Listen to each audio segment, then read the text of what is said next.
life.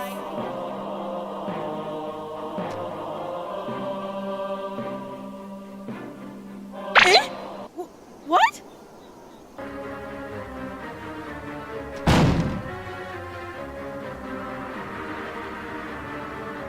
Hey, what do you think you're doing?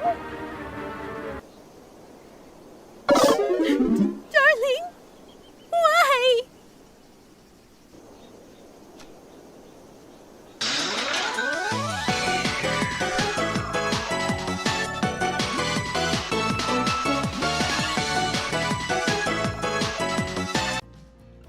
Okay, now let's go for episode 10. Hooked on you. Now we're going for a Wraith this time around, so let's go.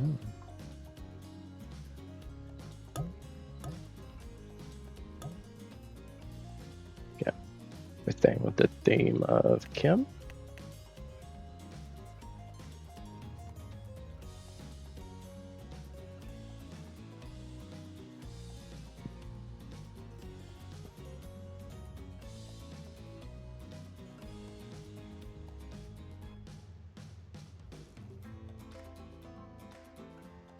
It's taking a little longer than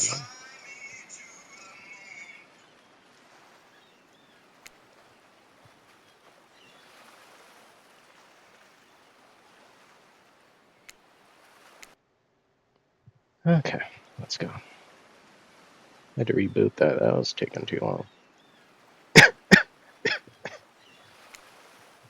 Woke up on the beach, soaking wet sea salt, stinging the inside of your throat, as if you'd nearly drowned. Water falls from your mouth as you open it, gasping for air. You have no memory of how you got here. In fact, you can only remember your name, but not where you came from, or a single fact about your life. What you do know is that despite the outrageous beauty of the landscape around you, you feel incredibly sick to your stomach. Wow. Really went down the wrong pipe, huh? You need a minute, or can I go on? No. Okay, because I can give you a minute. We've got plenty of time. Endless time, really.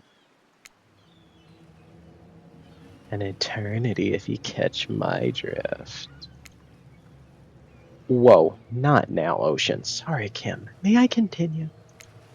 Please go on.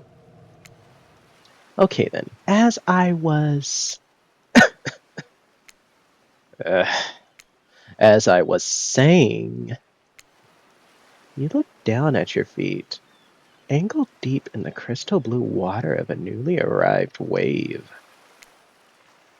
As the water recedes back into the ocean, it reveals a ghastly discovery. There's that creepy head again. A decomposing face stares up at you from beneath the sand. All you can do is vomit a stream of dark, pale bugs, worms, and other ick. Questions race through your mind. Where are you? How did you get here? Who is behind this incredibly charming and well-spoken voice in your head? However, your answers don't come easy. Your mind is completely blank. What will you do? You know, I want to try the run. I think run might be fun to try. You turn away from this wretched sight and begin to run, but the beach is endless. Despite how far you run, you get nowhere. Exhausted, you stop and look behind you. Your footsteps are erased by the soft blue waves. You turn inland. Considering your lack of options, you've got no choice but to walk into the bush. However, the beauty of the beach is not shared by the darkness of the palmy woods. Before you, There is nothing inviting about the dark, shadowy forest. Terror freezes you in your steps. Why are you trying to run away? This is paradise. You're here to enjoy yourself, don't you know? Have a little bit of fun. Take charge of your own experience. Well, that was weird. That voice again. Do oceans normally talk? Your memory isn't right, but you're pretty sure you remember learning as a child that the oceans do not speak directly to people in spooky terms. Your mind doesn't have a chance to linger any longer on your current situation as you feel something bump into your foot. There we go, beach ball again. You look down. You find a volleyball sitting in the sand there next to you. You stare down, freeze. A voice calls out from behind you. A little help, please. You turn around and you see what's waiting for you. Your jaw just about hits the ground. Our muscle mommy we did last time. Now this is what we're going for next. Let's go. Our ghost mommy. Like, come on. Oh, ghost goth mommy. Yes. And, of course, our boy. I seriously need to do a trapper video next. Of just Dead by Daylight gameplay. 4 gorgeous monsters stand halfway between you and a well-intended volleyball court. Each of them ooze with undead energy, a magical aura reaching out and penetrating you via your eyes. Your heart begins to race. Curiosity, fear, desire. You can't help but stare. Casually dressed. Let's call them killers. I don't know. Not to be judgmental, but that's just the energy they put out there. So many competing feelings rush through your mind at once that you're completely paralyzed. Hello? Those are weird days. There are weird days, and then there's this. All you can do is look down at the ball and back at the monstrous lineup. Well, literal monsters, sexy ass monsters though. Oh wait, let me remember. I completely forgot I need to pull the thing up. Let's go. What do you do? Kick it back is the option. You swing your foot awkwardly, strike the volleyball, sending it bouncing across the sand towards Huntress. It doesn't make it all the way. Everyone stares at you silently, observing your unsportsmanlike shame. They must be wondering, have you ever even seen a volleyball before? That's surely what I'm wondering right now. It's not a soccer ball. What a dork! You feel so awkward that you can see that you feel so awkward that you can barely see straight, but through the haze of the embarrassment, you catch Wraith looking at you from the corner of your eye. Huntress jogs the rest of the way to grab the volleyball, and they all turn and head back to the court. Alone again, you cross the beach at those strange residents who casually bat a volleyball back and forth, happily ignoring your intrusion on their private beach. Should you be frightened, worried, excited? I did refer to them as killers, not to give too much away. But at the same time, they're looking very appealing in their own way. Nobody so much lifted a blood-soaked finger in your direction. Don't be scared, Kim. You were made for this. Well, geez. If the spooky ocean says not to be scared, I'm sure it's all going to work out.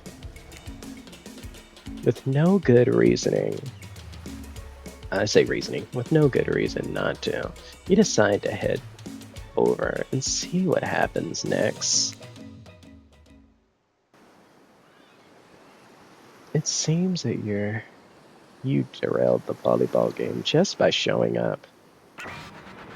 You derailed the game just by showing up, nitwit! I guess you're also a nitwit. Look, it's best to just go with what Trapper says when he says it. That's the policy I hold for pretty much anyone who seems to have fresh blood on their hands. Hey, don't worry about it. It's all just a game. Existence, that is. Besides, you seem a little bit more interesting than a silly game. What's your deal? What brings you here? You mean they're here to do more than distract from my total domination?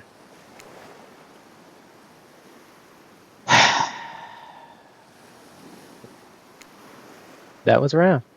That sigh means he was done with the game too. Either that or he saw a butterfly or something.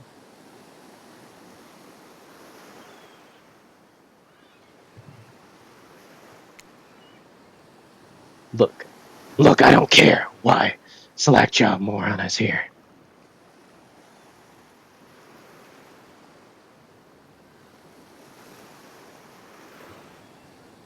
Look, I don't care why this Slackjaw moron is here.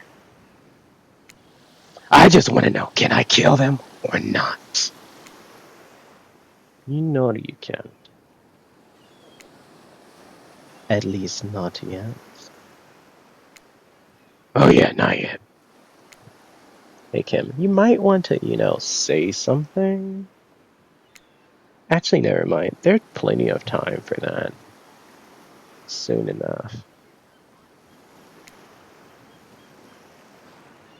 Right now, this group has some questions for you. But be warned, answer quickly and answer well. This is a timed quiz, and it will be very important later. Very important. Or not important in any way whatsoever. Probably that one. I can't remember. How attractive would you say you are? Okay, I know this one. You're not attractive. Not very attractive. Oh, okay, not at all. I've never thought of myself as attractive. Well, watch it, that's bullshit. You're beautiful, you hear me? If you could have any superpower, what would it be? Invisibility has to be it. Invisibility. Same though, sometimes I think I already am. What's your best subject in school? Okay, let's save real quick. So we've been going 2 for 2.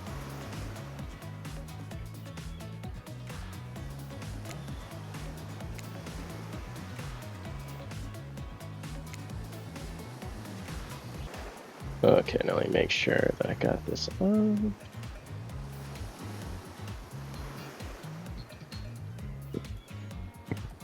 Okay, kick it back. Yeah, this one's not that good. Maybe not this one. Okay, so I gotta say math is my favorite subject in school. Okay, let's go. Math. That's definitely one I haven't chose.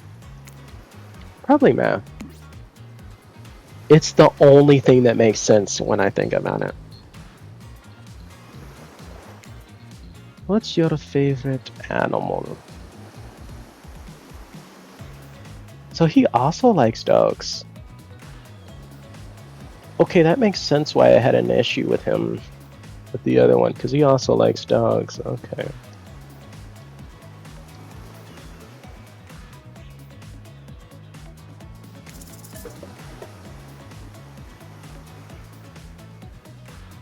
Dog. Dog. You look incredibly adorable in a little puppy mask. What's your favorite color?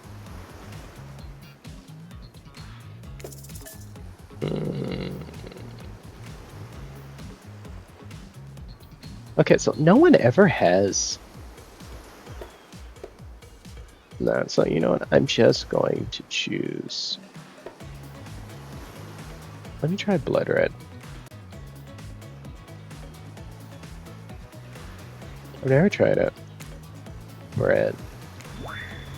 Some call it the color of love, but love is just another word for pain. What's your dream job? So astronaut works for him? Okay. It'd be pretty amazing to be an astronaut, I think. It's hard to imagine being far away from everyone. Then floating in space, the cold. Inky. Vast of nothing forever. What's the best flavor of ice cream? Go. Okay, so every time it's always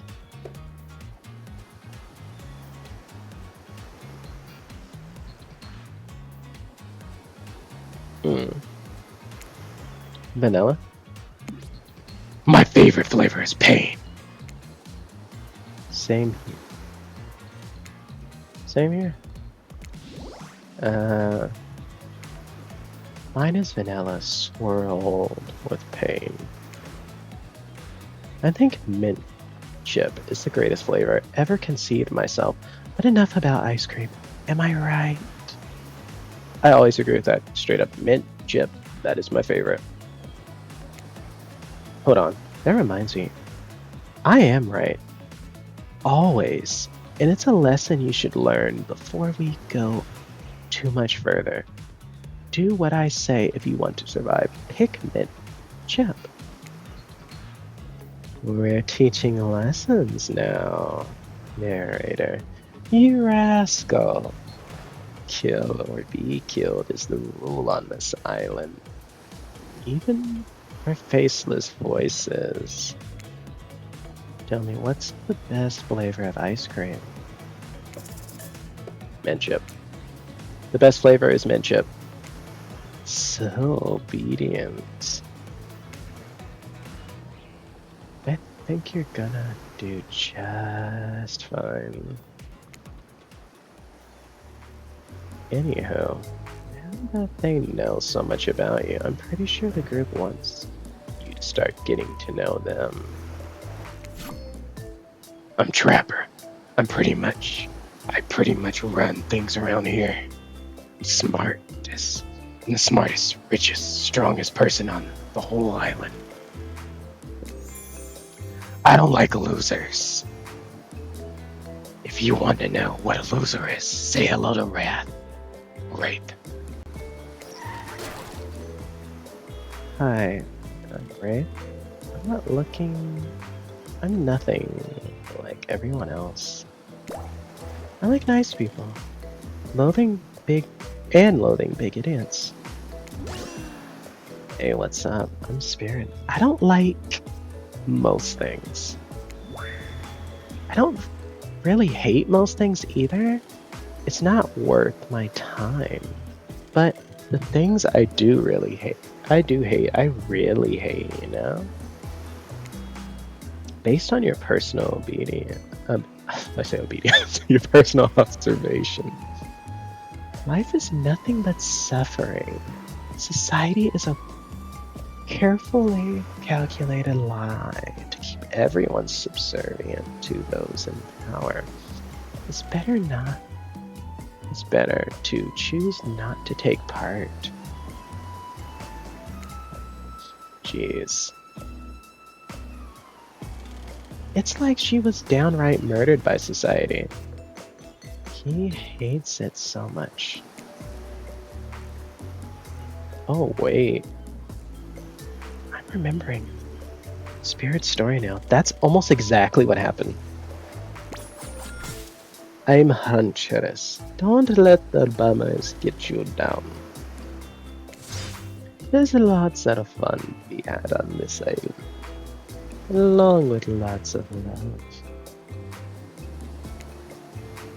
Yeah, there it is. If you know what I mean. Grow up. Grow a body. Explain this 1,000 times. I'm dead. I'm not a literal ghost. I create a trail of fog. I'm not made of it. Whatever, fog body. That's not nice. He's not nice. You love it. Only sometimes. You. Really? That's disgusting. That's why she likes it. Don't speak for me. I also hate it. Stop speaking entirely, actually. For the first time ever, I agree with Wraith. Let's move on, otherwise they'll do this all day. Besides, if I know this crew, and I do, they'll want to show off as soon enough. Now if we're done playing, let's do something else instead. Wow, for once I actually agree with the meathead.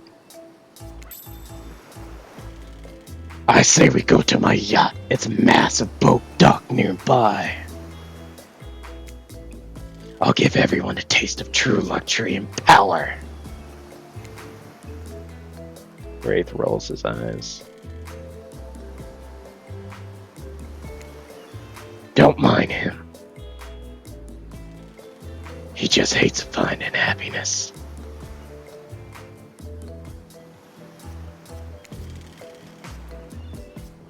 No, I hate the endless, desperate, soul-crushing pursuit of wealth. The way it's flaunted needlessly, and the cruelty it endures. What about hanging out by the pool? I find the water very calming, simple, beautiful. Hey, what about our volleyball game? We can exercise and have some fun as a group. Are you all serious? There's a perfectly good lounge to chill out right here. I'm tired, and besides I hate being in the sun. Where do you want to go? Okay, this is a pool, right? Yeah, this is a pool. I'd be down for a dip in the pool. Whoa! The pool? You actually want to go to the pool? Well, I mean, sure, why not? I've got good ideas. What's wrong with my ideas? Pool is great. Everyone knows it. All over the world. If people agree on one thing, it's that pools are great. Look, we've got a whole ocean right here. They still put in a pool because pools just... yeah, you know, great. It's a real special treat. You thought it was bad when he stayed quiet. Hold on. For just a moment. This is Dwight and Claudette, our activities coordinators. They're also the cooks, waiters, bartenders, janitors, and every other job. They're the only ones remaining on the island. They're the only hope remaining on the island. This place we call Murderer's Island.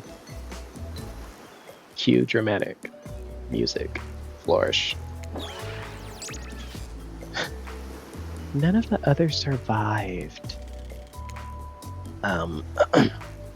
Survived the interview process, I mean.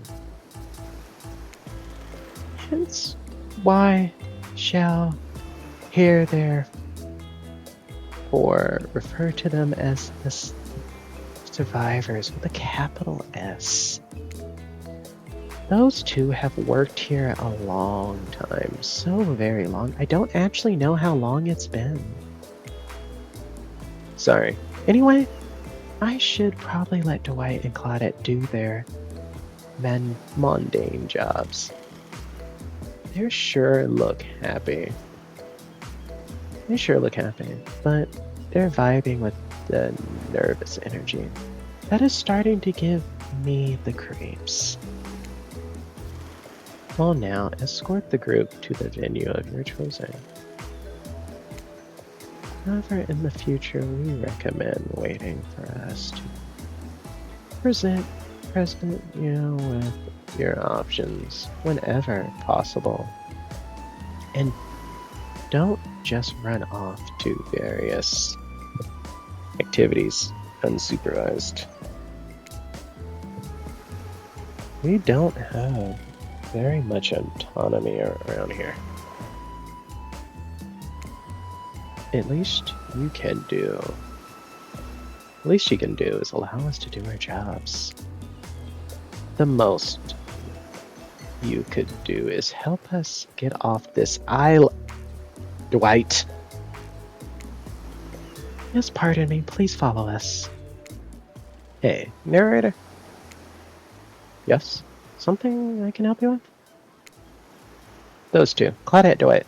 Did they just start to mention something about wanting to escape? Is escape an option? Should I be trying to escape? Escape them? Oh, no. I think you're mistaken. It seems like Dwight was asking for help to get off this island, though. Oh, right, yes, that's true. He was. But he just meant that he wants to get to the other vacation island getaway.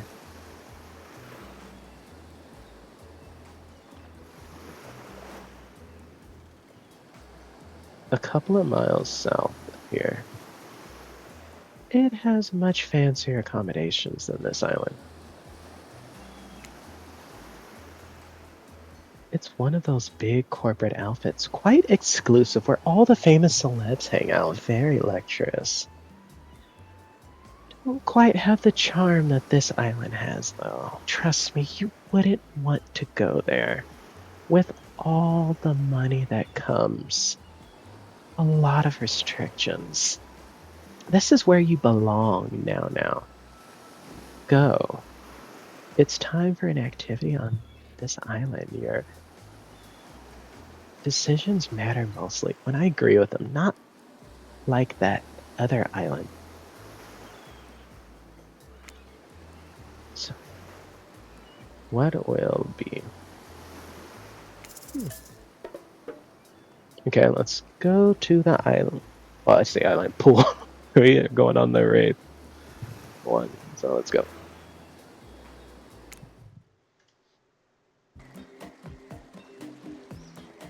The Wraith moves head to the pool at a pace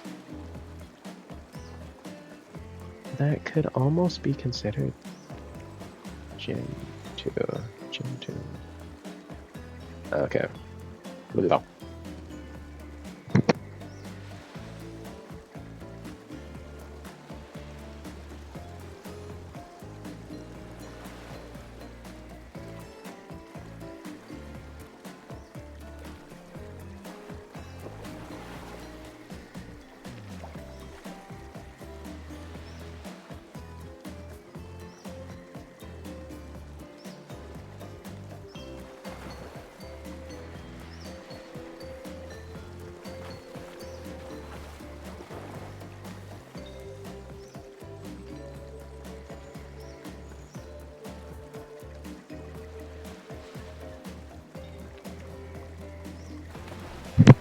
Okay, let's do that again. 1, 2, 3.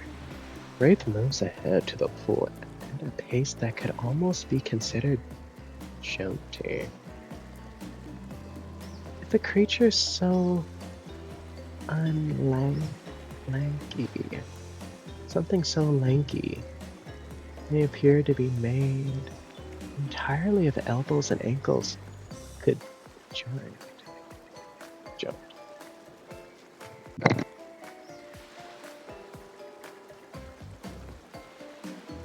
Okay, let's do it again. 1, 2, 3. Wraith moves ahead to the pool at a pace that could almost be considered jaunty. If a creature so lanky appeared to be made entirely of elbows and ankles, could jaunt. What's going on with Wrath's face? Is that a smile? Is that what a smile looks like when he does it? What can I say?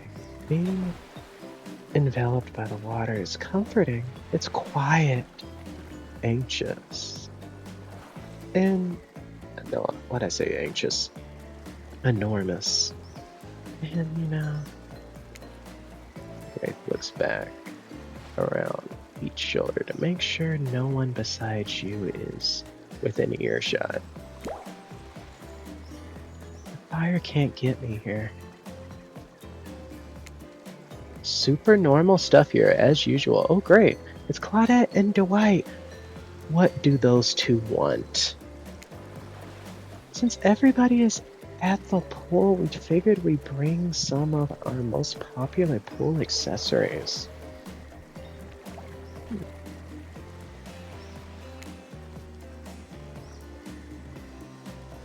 Kim, which of those partly interest you?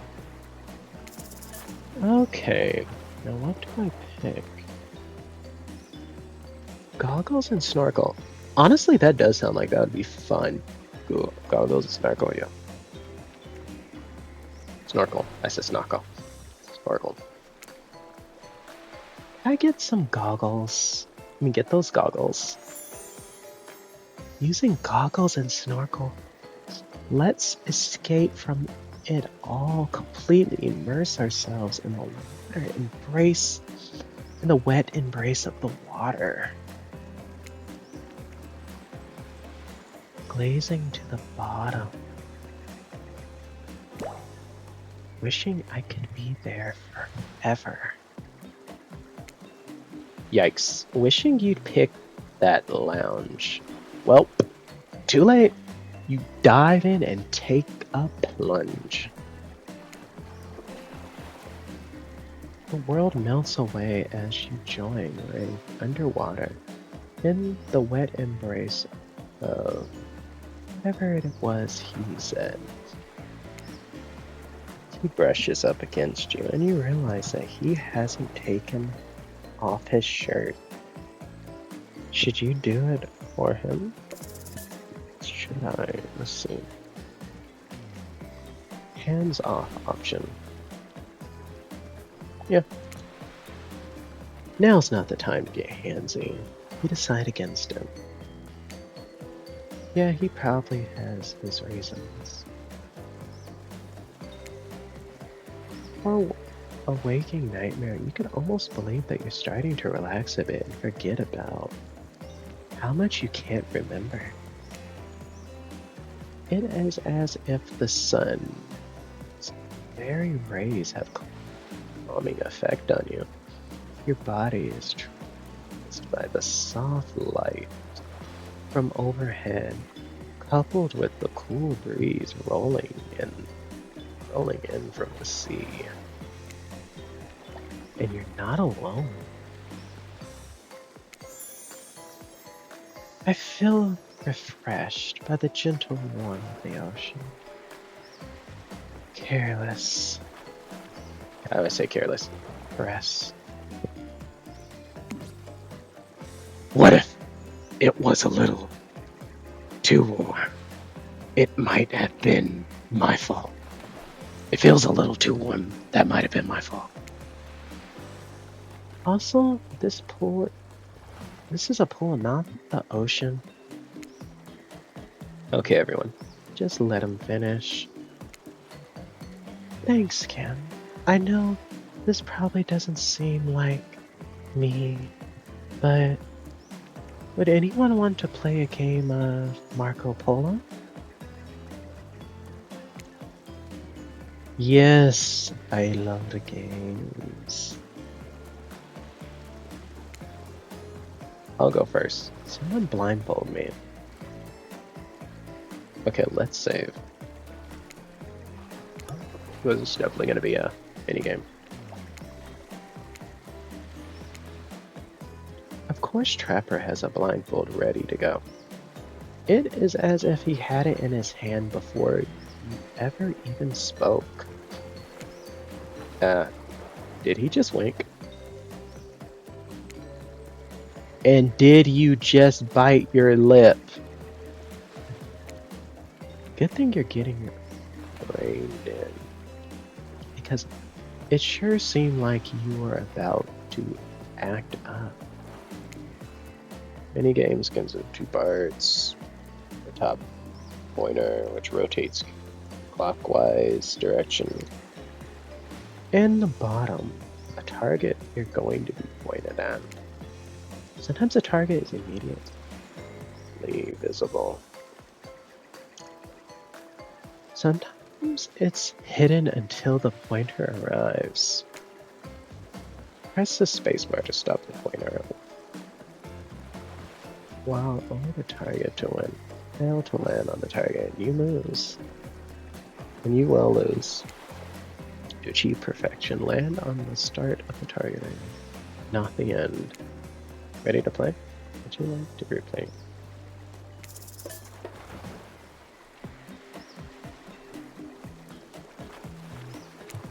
Ready? Here we go. Go get him, Tiger. Okay, perfect. Let's go. Perfect again. Perfect. Perfect. Did I get another perfect? You got a perfect score! I guess there's no way to check and make sure you're actually blindfolded yourself. You should have thought this through a little better. I'm saving this. That was awesome. I can't believe I got a perfect. Let's go!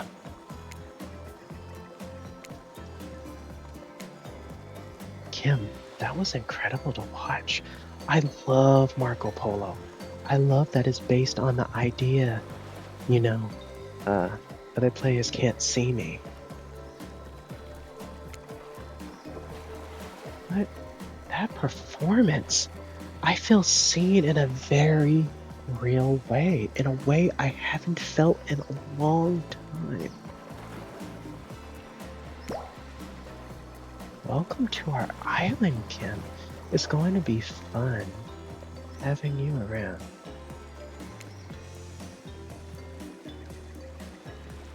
That was a good game. I'd say we celebrate by throwing this waiter, whose voice I forgot. I said whose voice, whose name I forgot, into the pool.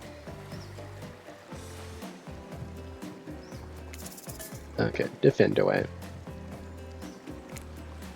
Knock it off, Trapper. You're no fun. Thank you, Kim. I won't forget this. Well, I mean, I might. Every time I think too deeply, I seem to forget every specific detail in my life behind basics of who I am as a person.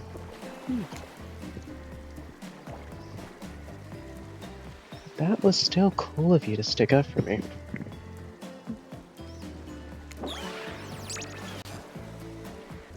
I'm no expert, even though as an omnipotent narrator probably should be, but I think that means it's time for the next activity.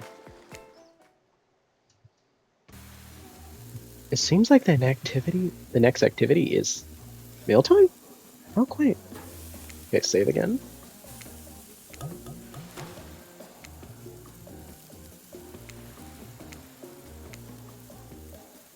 You were expecting what? Capture the flag? Do you know how complicated it is to run a game like that? Much more so than sitting and talking.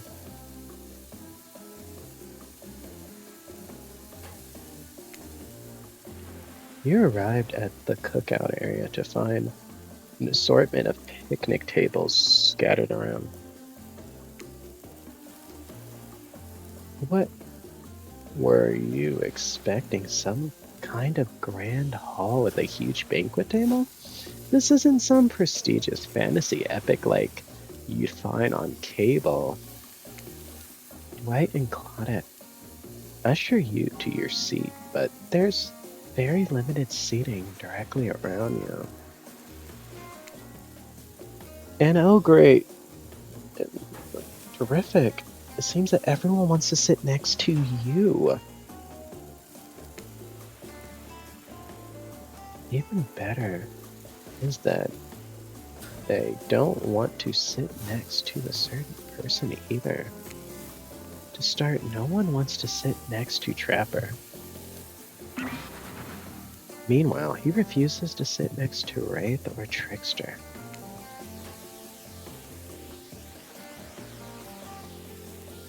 Oh yeah, Trickster is here. Surprised? Yeah. Well, they don't call him Expector. I'm sorry. Even I get nervous around crowds of killers. And my whole stick gets a little flustered. Hey there. You're looking good. Real good, Kim. And we literally can't let Huntress and Trapper sit together. No, seriously, their arms are too big. They can't fit at the table if they sit side by side. Look at this. You can't even fit everyone on the screen at the same time. You probably think it was an error, but it's not. It's completely intentional. Let that be a lesson to you. Every error you think you see is a choice. Got that. Okay, Dwight, Claudette are directing traffic. You sit on one side and the rest of them will sit opposite you. Huntress and Trapper can sit at the ends with their enormous, sexy arms. Now that everyone's seated, we can begin dinner.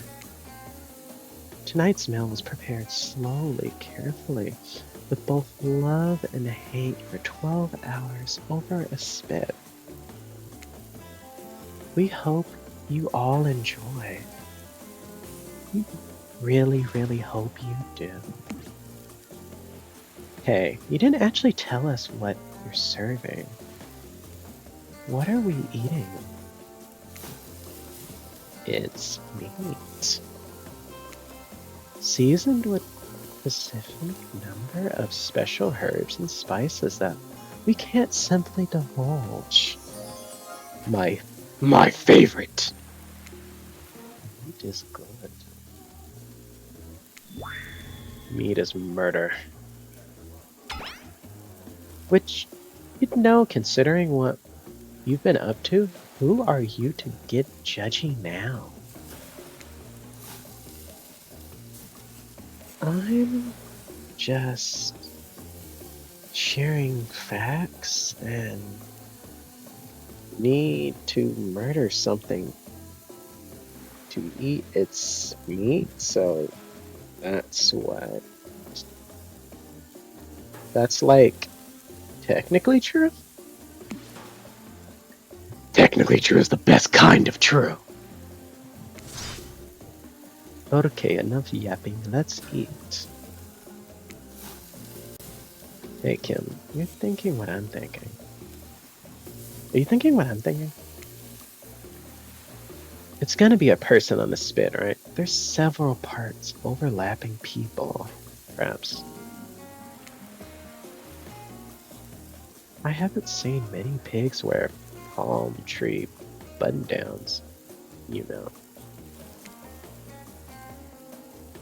When you look at it closely, this bit, you spot what definitely appears to be scraps of fabric sandwiches between some layers of meat.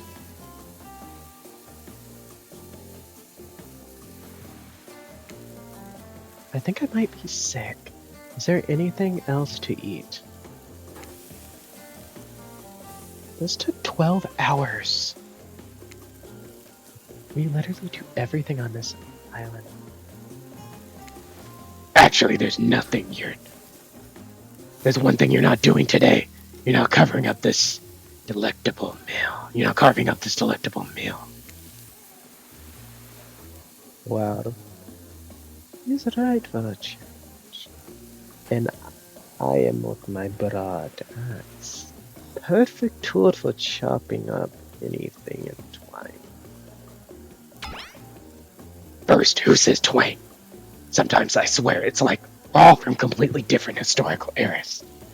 Second, I'll handle this with my cleaver. Power, fast, powerful, clean. At least it's clean when the meat is cooked, no blood. You two, and your ridiculous bicep contest, enough, grow up. Obviously my katana is the only option, obs. Hell it is! I'll show you both my katana and send you to hell if you like. Please stop, please. I hate it when we fight or talk or even look at each other in the eye. I can do it! I have the skull of Osvor. So I'll say Osvor. I'm still not sure. So, honestly, you know what? Heck. I can do it. I have the skull of Azara. Great. Instead of slicing it up, you can clod it to a second theft. Hey Kim, I know this isn't what you want to eat, but you better hurry up and volunteer to carve up billets. I mean dinner.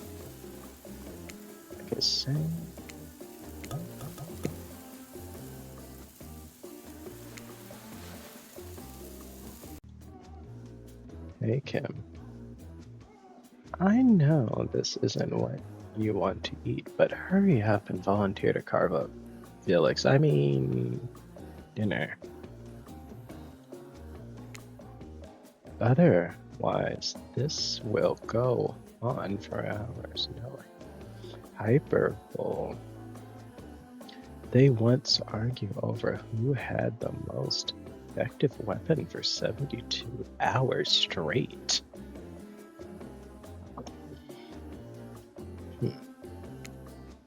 And it doesn't matter which one does it. When they're done, they will take even longer cleaning their weapon. All while explaining the value of maintaining your tools. Despite being a bunch of cold-blooded killers, for some reason they're very terrified of tetanus. Hey, why don't you just let them carve up dinner? Hey, why don't you just let me carve up dinner? Splendid idea. Need to let it get cold. He hated when it got cold. Here's a machete, freshly sharpened. Okay, let's go.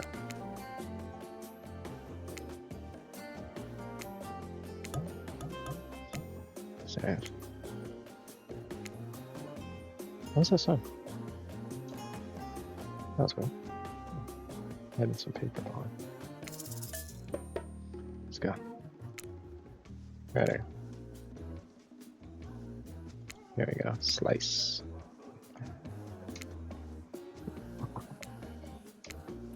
Okay, let's go perfect. Perfect. Not bad. Dang it. That was pretty good. I'd like to see what you could do with a less clumsy weapon. Yeah, I said it. Machetes are dumb. Dinner is finally served. For real. That sounds especially coming from mass killers. While they eat, evolving, lifting their mass, shoving up food behind them are nasty. Meanwhile, Spirit doesn't even eat.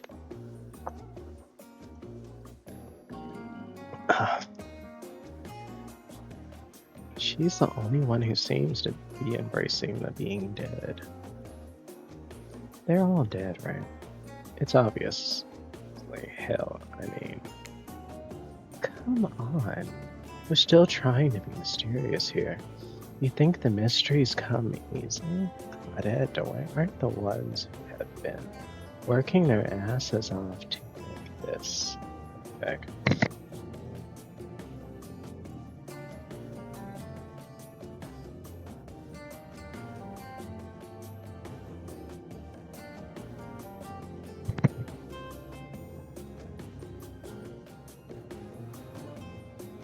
Claudette and Dwight aren't the only ones that have been working their asses off to make this night perfect. Well, at least they're lifting their max. This is only 9%. 99% as disgusting as it could be if they just tried mashing it through there. Spirit, why aren't you hungry? The two best things about being dead is not having to eat.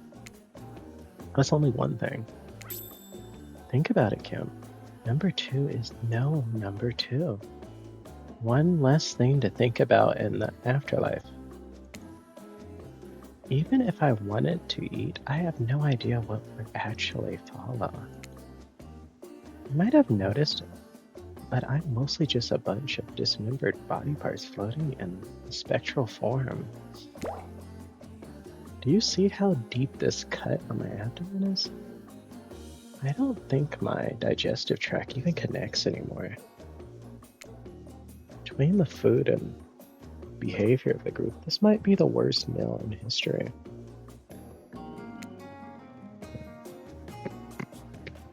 But even worse is they're staring at you.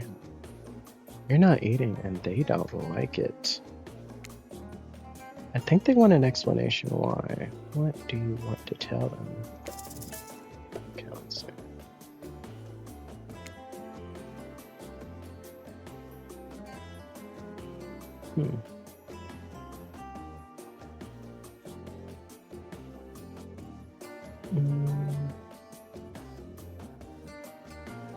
Okay, I'm so sorry. Okay, that's one.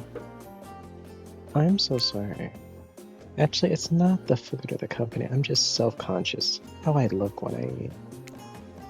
Just pretending to be grossed out by dinner. So I have an excuse not to chew in front of everyone. Sorry if I made things awkward. I'm actually extremely hungry.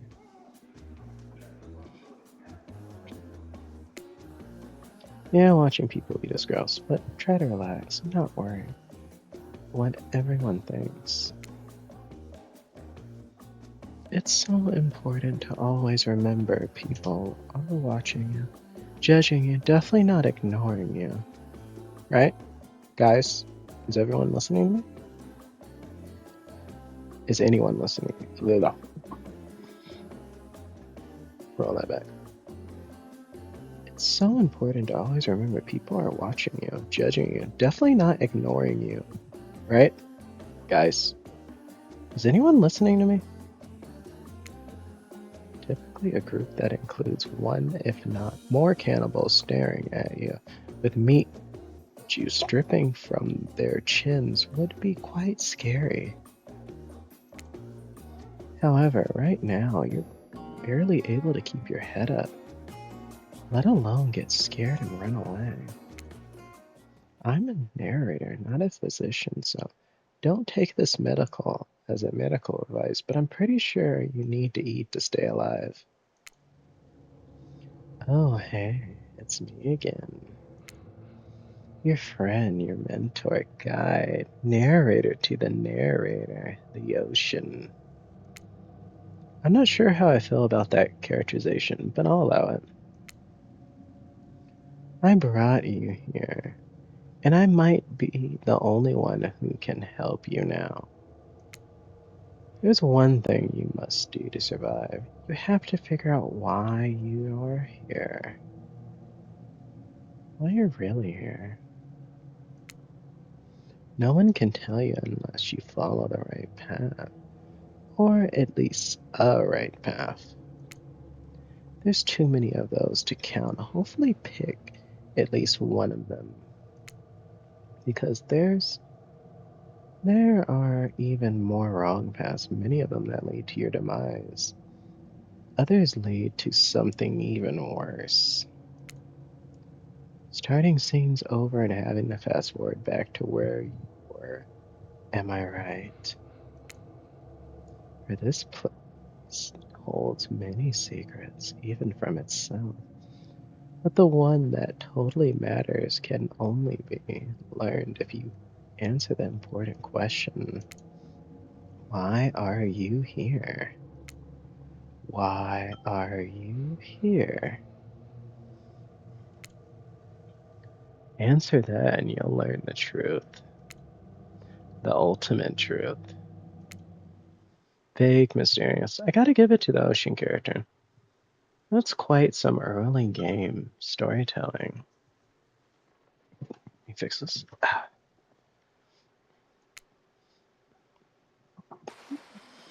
Some water.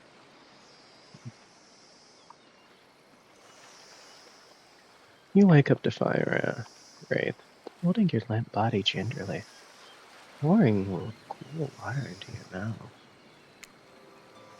Now that you're fully awake, Wraith looks eagerly. Looks at you eagerly. Okay, I'm definitely saving this. I don't think I have this photo. You weren't grossed out, were you? Even when you eat, you know you look like a beautiful angel. You're just pretending to be awkward because it's lonely being so perfect.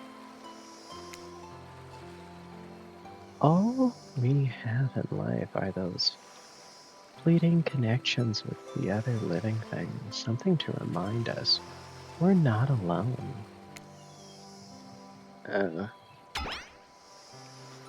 Could you possibly be as shy and nervous as someone like me?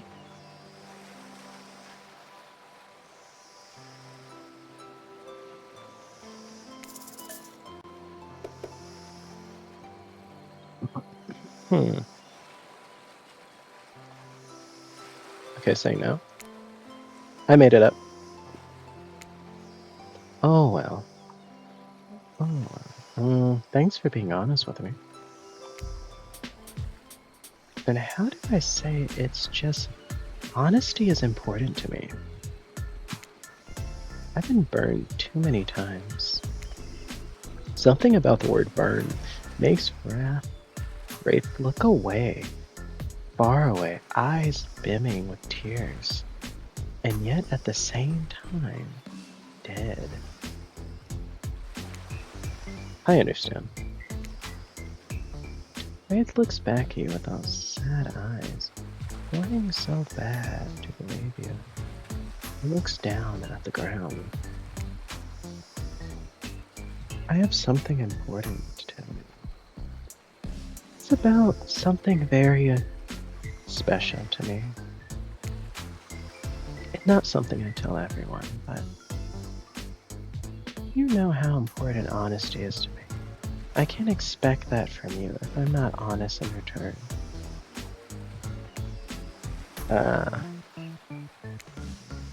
Oh great, I bet he got crabs. Oh good lord, the narrator is hilarious. about my special bell. What? That bell's cool. I like the bell. It belonged to my father. He gave it to me before he and my mother, well, they had to go away. If I were ever in danger, I was supposed to ring this bell. It didn't work, but it's all I have of my family with you. Wow, Wraith, thank you for telling me.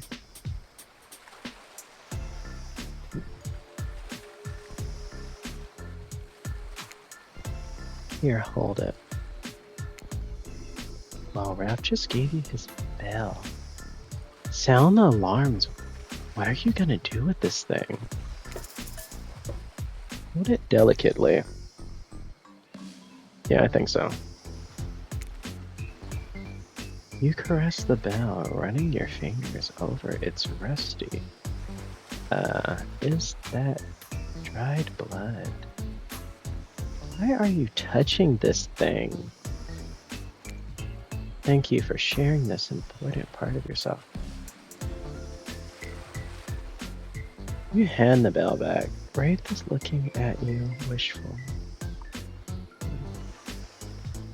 wastefully. Is it waste? Wastefully? Wistfully? Wistfully, yeah, wistfully. At the ocean. The ocean is beautiful. It's not real. None of this is. Wraith looks at you more intensely than ever. I don't know if you're ready to hear the truth. Things are really heating up. You hear a flurry of footsteps behind you and you quickly spin, ready to fend off whatever new danger popped up on this strange island.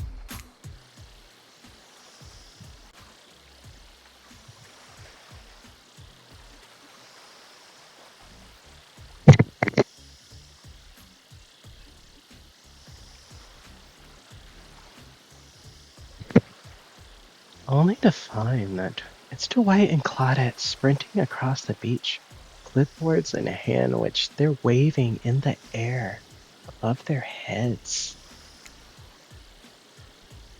It's very important we stick to our itinerary and attend each event as scheduled. Playing sick for cute flirty points was not part of the evening activities. It's strictly slotted in after campfire time. At this rate, we'll be late. Playing sick? No, no time for excuses. Well, there is, but the schedule for that is after the flirting. Go, go, go, go, go!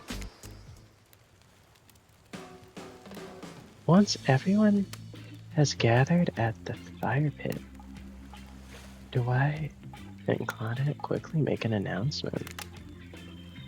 We're not going to blame anyone in particular, but someone. I'm not gonna say who. So don't worry, you haven't been sticking to the schedule. And that means that we're behind on time for evening activities. And we'll only have time for someone to share their special spooky nighttime story. Just one story. The story time is my favorite activity.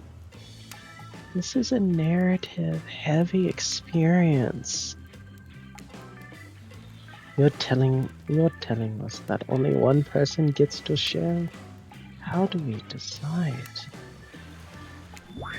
Oh great, we have to decide as a group. That never goes well. Whoever did this, step up now. I swear I won't be angry. I'll merely chop your head off. Clean. No fuss, no muss. I kind of love that he says no fuss, no muss. It's so weird. Your voice is trembling as you realize this is probably it. As you realize this is probably for you. But you embrace your fate. Sorry, everyone. I think they're talking about me, to be honest. I still don't understand how this whole schedule thing works. I guess I lost track of time while I was passed out. Been there before. Even though it's taking some pressure off me, which is an absolute dream come true. It is really fair to pick on the newbie? Seriously, like, has anything ever, like, happened on schedule even once? Damn it, Donald. I try. If you try to flex that itinerary gimmick one more time, so help me, I'll snap your head off so quickly. And then I'll drown in your blood. Drown you in his blood. Let's see. Krylina. Fuss and muss. Back on. You too know I love to hack and slash. And slice. I forgot to say that part, yeah. We all know you love to kill. It's almost all we talk about. Nobody named any names. Who even knows any names? Not us. I renounce my name. Who's Donald? Who's Dwight? Who even knows anymore? Call me nobody. But we still got to get started on story time, so Kim, who do you think should go? Ah, damn it, that's a name. Pick someone quickly, so this tropical island doesn't turn into a bloodbath. Okay, let's go with our boy.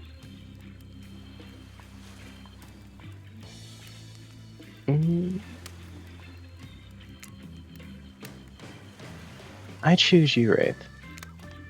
Whoa, this entire experience is being carefully crafted to avoid an IP infringement lawsuit, so let's be careful with the catchphrases, will ya?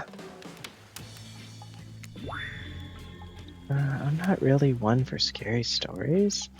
Life is scary enough as it is. You literally carry around a skull and spine as your little prop. As one of the other killers laugh, Wraith holds up his skull and gazes into its hollow, dark eye socket.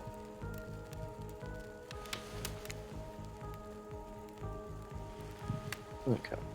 Well, when it gets to the next one, I'm definitely...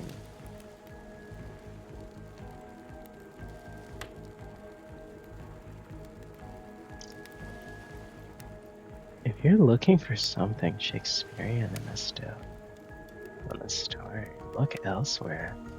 This is a tale of madness starting at the soul of death and never returning. Once upon a time, a young man worked at a junkyard. Man was quiet, kept to himself, just wanted to avoid trouble.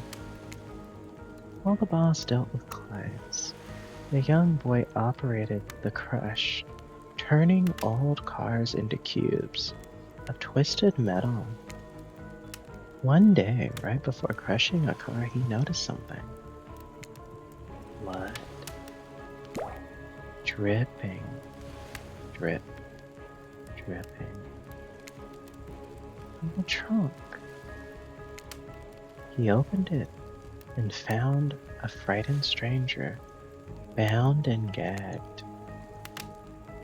The young man reeled. He was about to accidentally murder this stranger. How could have this happened?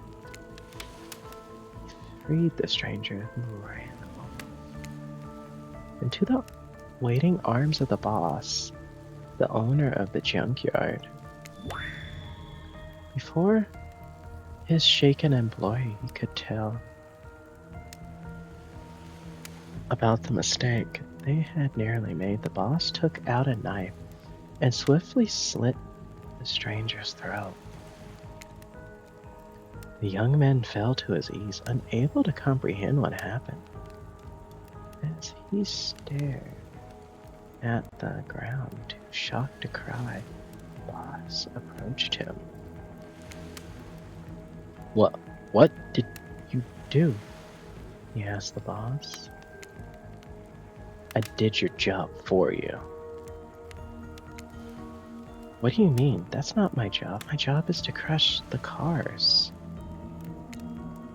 The boss let out a miserable scuff, his face confronting into an evil disdain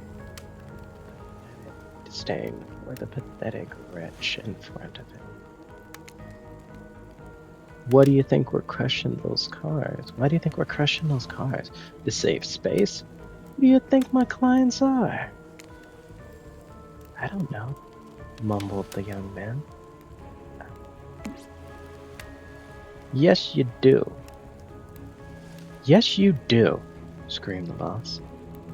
Deep down, you always know what was happening here. You just didn't want to admit it to yourself. Your hands aren't clean. My clients give me money.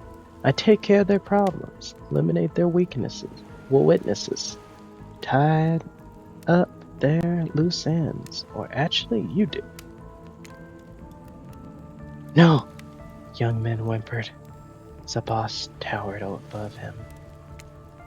Yes, you're nothing more than an executioner, and you've reaped hundreds of souls. The young man's body shook, soft spasms as he tried to stop crying. It was when the boss laughed that happened. Something in the young man changed. He stood up, now taller than the boss. A faint glimmer of fear overtook the snarl on the old man's face.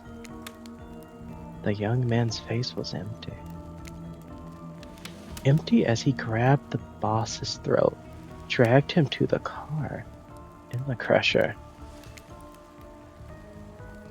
Empty, he picked up the boss and stuffed him inside.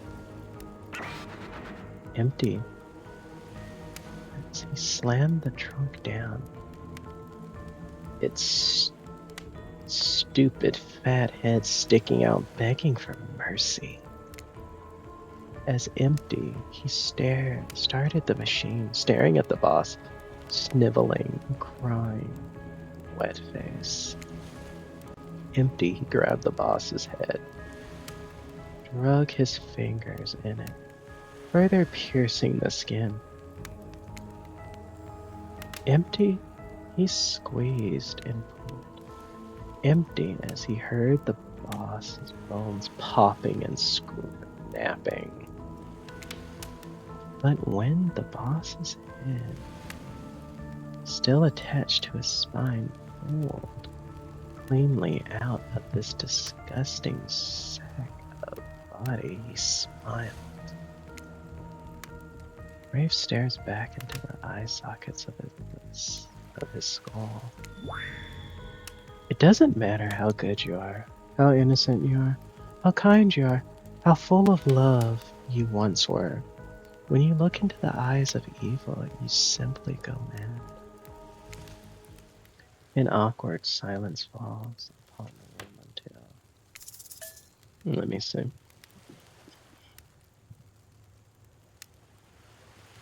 Ask about the story. Okay. Surprised that's the answer. That poor young man, I wonder what happened to him.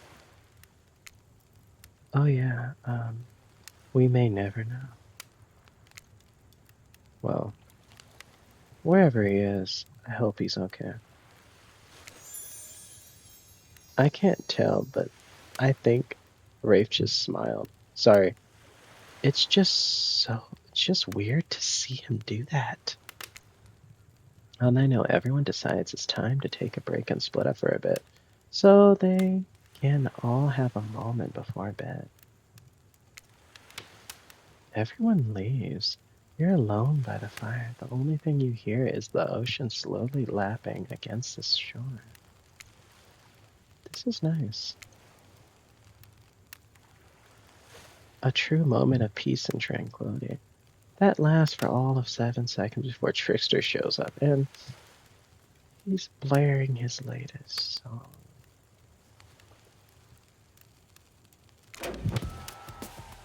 Hey, baby. You look lonely. Mind if I join you? He doesn't wait for an answer. I know you've been hearing from those groupies all day.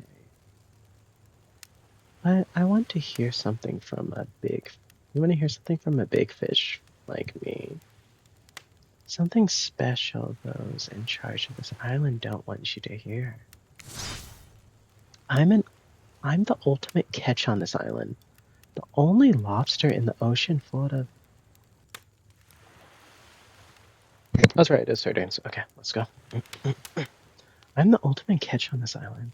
The only lobster in the sea of sardines. No one can give you what I can. You just have to find me. Come find me, baby. Trickster leaves. A bit confused about what to make his cryptic clues, but you aren't going to get anywhere. Any time to yourself to think about them just yet. Wraith approaches you. Hey, I'm probably not making a great impression because, I guess that's not really my thing. I just know that if you got to know me, I mean, look, the others aren't around, and I really hate the fire pit. I just kind of hate fire in general. Maybe we could go back to the pool? And, like, I don't know. Whatever, you know. A trip in the pool with Wraith.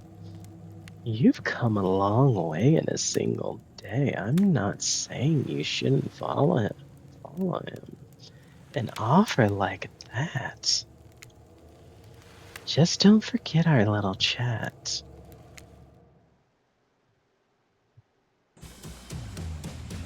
You and your storyteller friends slip into the water. It's just the right temperature for an evening dip. Plus, if some jealous shark comes along and manages to jump from the ocean into the pool, you're also pretty sure your killer companion could handle it. Hey, do you remember my story? You mean the one you just, told, a minute ago? Yeah.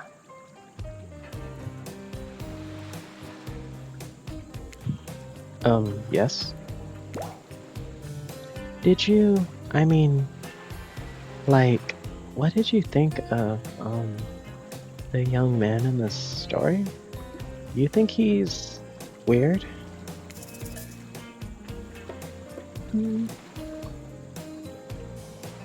Okay, so I'd say I would forgive him. I would forgive him. What happened to him would make anyone snap. And who knows what happened in his past to lead to that point.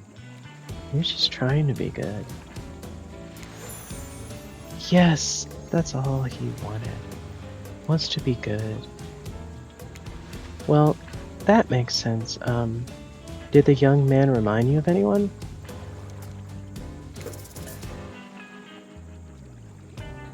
Yes and no. Okay, that sounds like a normal answer, yeah. Yes and no. I think that's what makes it such a great story. It's a unique and surprising, but relatable and familiar. I think we all know someone like that, a young man. I think we all have a little bit of him inside of us. Wraith giggles. Not in a gross way, like you're thinking, but a very silly one. I assume he's imagining a little tiny version of himself dancing around in his own belly, because that's just who he is. He knows the temperature has dropped significantly. Is it cold in the water?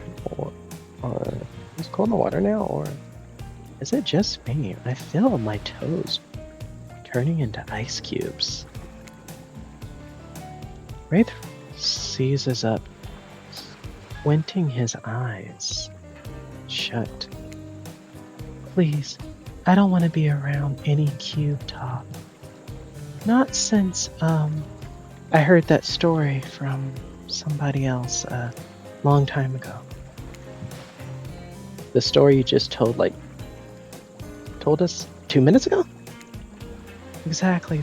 The one that wasn't about me. Usually, we'd be nervous that we're about to make things awkward when we barge in. But, obviously, we couldn't hold a candle to whatever happening here tonight.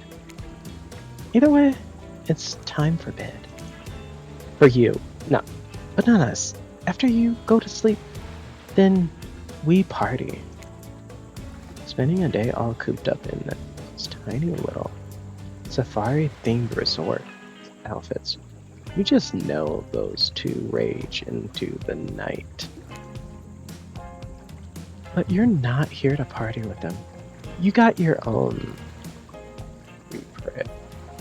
repressed relationships to tend to. Dang, I need some water.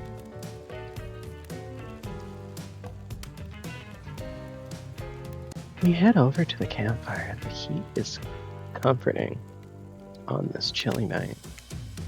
You're looking into the crackling embers. You think about Ray's story about the young man who found out he was part of a sinister plot. What do you know about your current situation?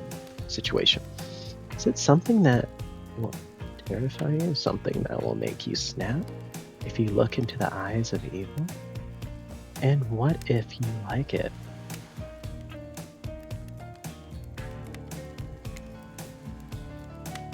But you can dwell too much on your fate. You can't dwell too much on your fate. Claudette and Dwight arrive. Their now familiar creepy smiles stretch from ear to ear. It's a bit menacing to see a smile like that lit by the firelight. We apologize for the accommodations. You weren't prepared for another guest, but we're going to have to make you comfortable or die trying. We hand over a pillow and blanket and welcome you to snuggle up by the fire.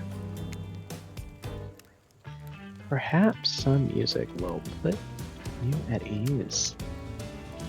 Try to keep the volume to a minimum. Our other guests aren't the types you'll want to rob of their beauty slave. Okay, minigame. Oh, okay.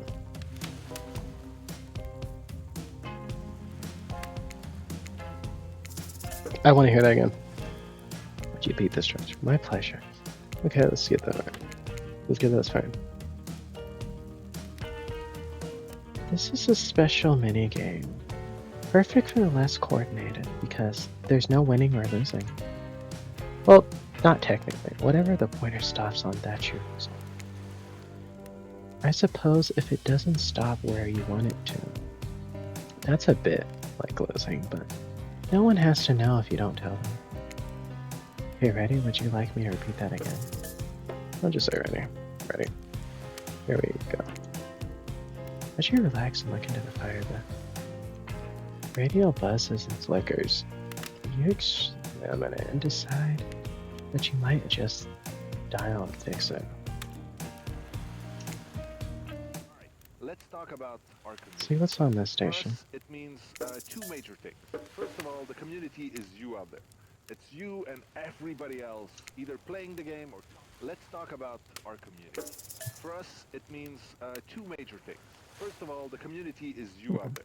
It's you and everybody else either playing the game or talking about the game or creating content relating to the game or being inspired by the game to write music or to make outfits.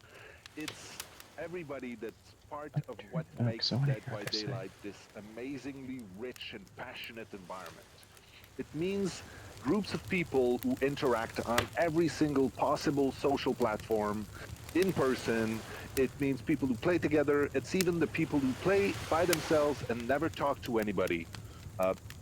So it's important for us to be able to break it down and figure out exactly who is part of the community and how do we listen to them? How do we get close enough that we can actually hear what makes them happy, what makes them excited, what worries them, all of this. We need to know about that. So the other part of community for us is the community team.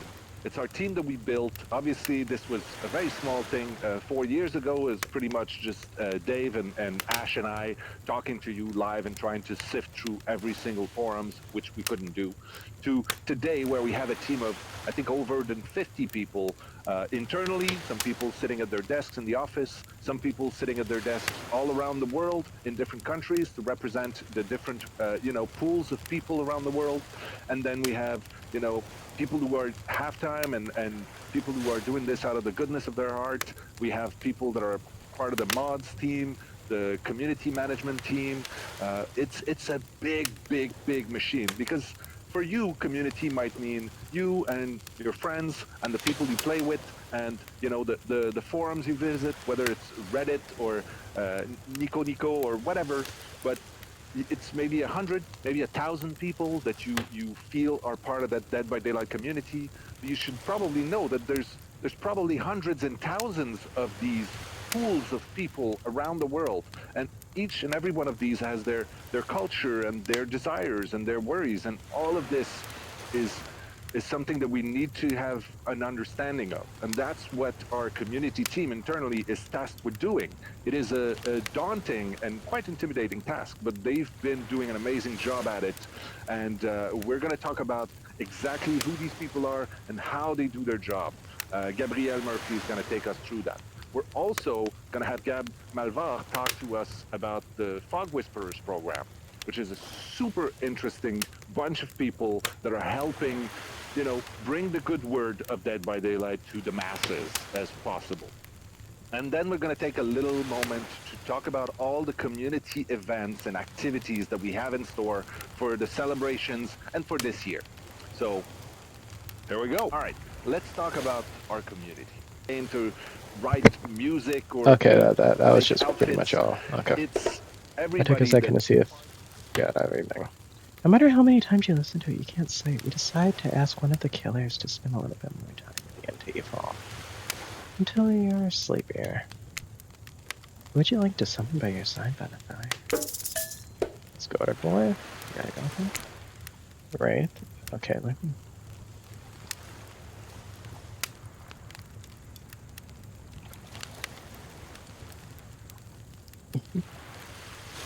Wraith. Are around. Wraith, are you around? I was wondering if I could get a little company. I really couldn't sleep. Oh, really? I can't really sleep. Oh, that happened to me a lot. Okay. Don't laugh. Promise me. Why say promise me? Promise. Oh, that happens to me a lot. Okay. Don't laugh. Promise? I promise.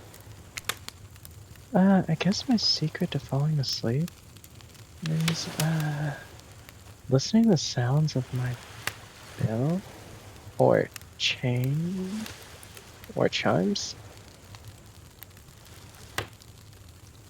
Think of it as white noise to drown out. You might be hearing that's keeping you up. Like what, Wraith? Like those distant screams we can all hear coming from beyond the mountain. If that's a bit morbid, I guess you could hold on to the chess piece of mine. That chess piece is cool. I like it. I said chess piece. It's a knight. They're brave. Like, I wish I were. And the horsey is cute. Finally start to feel sleepy, except maybe this isn't really a sleepy feeling. Maybe you're paralyzed? Try to keep your eyes open, but you can't. Darkness overtakes you. Dark voice from earlier speaks to you again. It shouldn't be as spooky by now. You've had a whole day of strange voices in your head. But this one's still undeniably odd. Look, I'm not saying that your feelings are because I'm not saying my feelings are hurt because you chose to swim in some pathetic little teacup when you could have swam in the vastness of an entire me, I guess. Just saying that you made a foolish decision, and I won't forget it. My feelings aren't hurt. I just lost a lot of respect for you, that's all. You awaken suddenly. You see someone looming over you. Trapper sitting beside you, sketching a portrait. Oh, you're awake.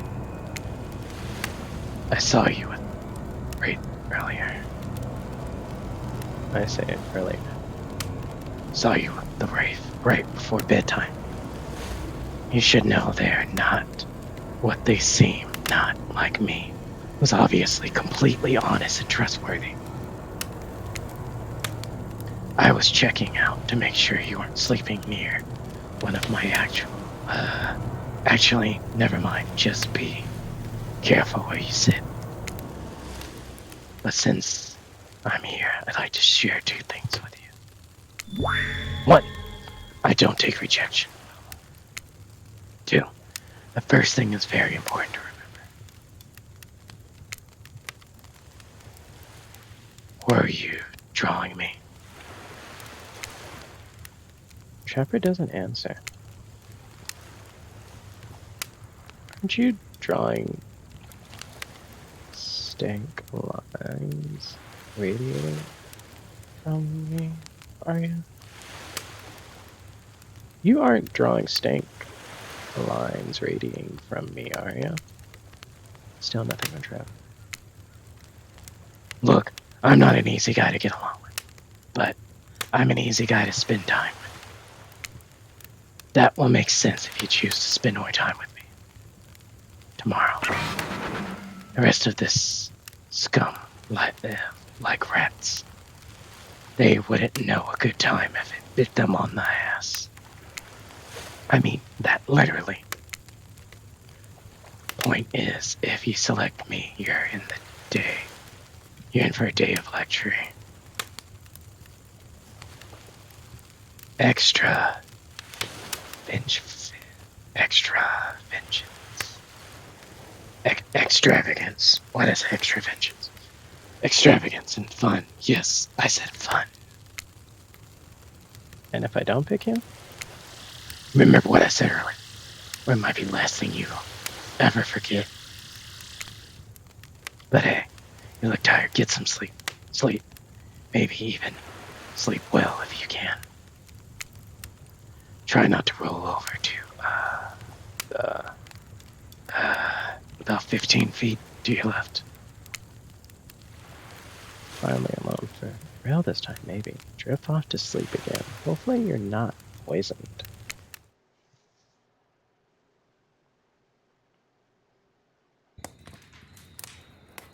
Wait a second, where are we? This isn't... Oh, jeez. It is. It's one of those reality show confessional rooms where all the contestants talk directly to the camera.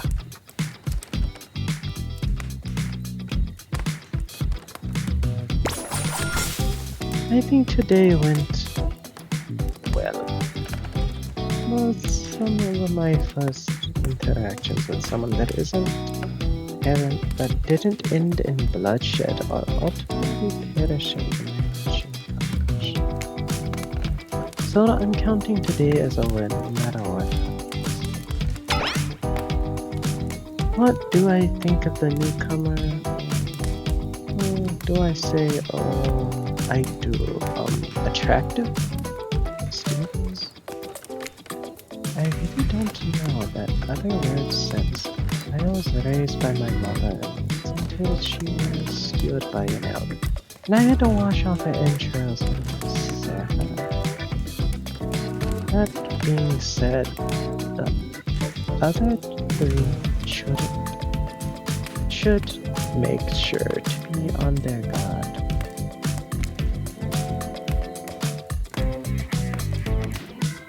I don't know who this newcomer will want to spend time with tomorrow.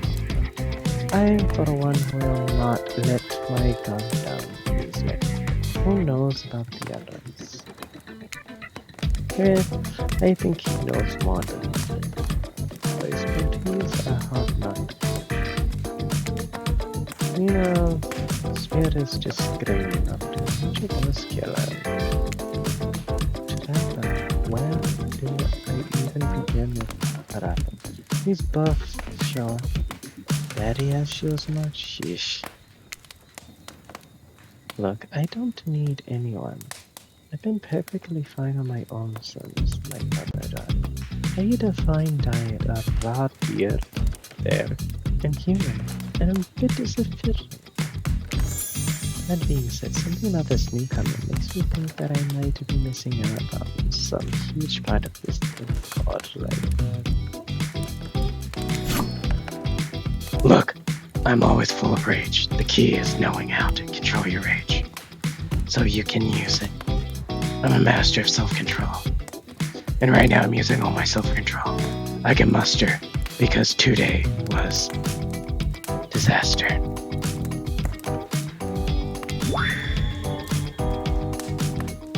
Let's just say I don't love it. That was funny. Laugh. I said laugh, damn it. Anyway, I'm planning to kill this idiot. Don't tell them though. I want to lead them on a little more. It will make it much better for me when they're screaming. Today was fun. I don't want to get ahead of myself or really, invest in something that might hurt me, so I don't know. But, well, just look at it. It goes. Maybe they'll realize I'm not one of them and they seem pretty smart, so probably, what'll happen? I gotta learn to go easier on myself. Who could love me if I can't love myself? Have you ever felt absolutely nothing inside? It's fine.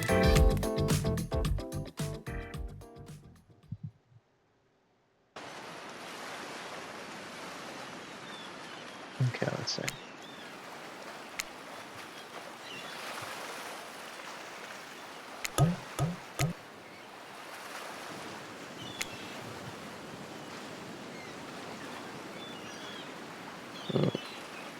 Okay, so let's end this part 10. We'll continue with part 11. Episode 11, part 2 of Wraith. Make sure to like and subscribe. more hooked on you content because there's a little bit more left. Maybe 2 more videos? We'll see. I'm not sure what will happen when I get the final ending. So maybe I will do some other stuff. So, now let's stop the recording now for now and be back for the next one. Peace out, everyone. Much love. Talk soon. Peace out.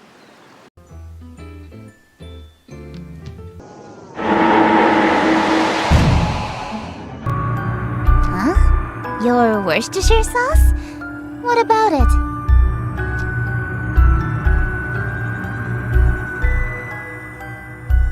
What?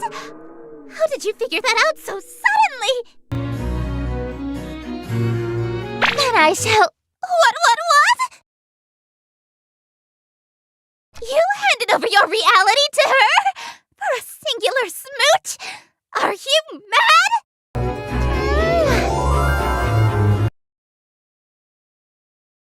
Wait, no!